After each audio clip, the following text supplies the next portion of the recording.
എത്ര വേണേലും കഴിക്കാം, തടിച്ചു കൊഴിക്കില്ല. ലോ കാർബ് സ്നാക്സ് പരിചയപ്പെടാം. പുഴുങ്ങിയ മുട്ട ഡയറ്റിൽ ഉൾപ്പെടുത്താവുന്ന മറ്റൊരു ഉഗ്രൻ വിഭവമാണ് പുഴുങ്ങിയ മുട്ട. ഒരു മുട്ടയിൽ 6.24 ഗ്രാം പ്രോട്ടീനാണുള്ളത്. അതുമാത്രമല്ല കോളിൻ, വിറ്റമിൻ ഡി മുതലായവ ധാരാളമുണ്ട്. രുചിയും സൂപ്പർ.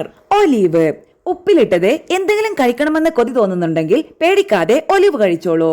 ചിപ്സ് കഴിക്കുന്ന സന്തോഷവും കിട്ടും. വളരെ കുറച്ച് കാർബോഹൈഡ്രേറ്റ്സ് മാത്രമേ ഒലിവിലുള്ളൂ. സ്ട്രിംഗ് ചീസ് യാത്രകളിൽ ഉൾപ്പെടുത്താവുന്ന ഭക്ഷണങ്ങളിൽ ഒന്നാണ് സ്ട്രിംഗ് ചീസ്. പ്രോട്ടീനും കാൽസ്യവും ഫോസ്ഫറസും ധാരാളമുണ്ട്. അതുകൊണ്ട് തന്നെ എല്ലുകളുടെ ആരോഗ്യം ഉറപ്പാക്കും. രക്തചംക്രമണത്തെയും സഹായിക്കും. ട്യൂണ കലോറി ഏറ്റവും കുറവുള്ള വിഭവങ്ങളിൽ ഒന്നാണ് ക്യാൻ ട്യൂണ. പ്രോട്ടീൻ ഇഷ്ടം പോലെയുണ്ട്. ഒപ്പം ഒമേഗ 3 ഫാറ്റി ആസിഡുമുണ്ട്. പ്രതിരോധ ശേഷിയും വർദ്ധിപ്പിക്കും. ചിക്കൻ വിങ്സ് രുചികരമായ മറ്റൊരു ലോ കാർബ് വിഭവമാണ് ചിക്കൻ വിങ്സ്. ഇഷ്ടം പോലെ പ്രോട്ടീനുമുണ്ട്.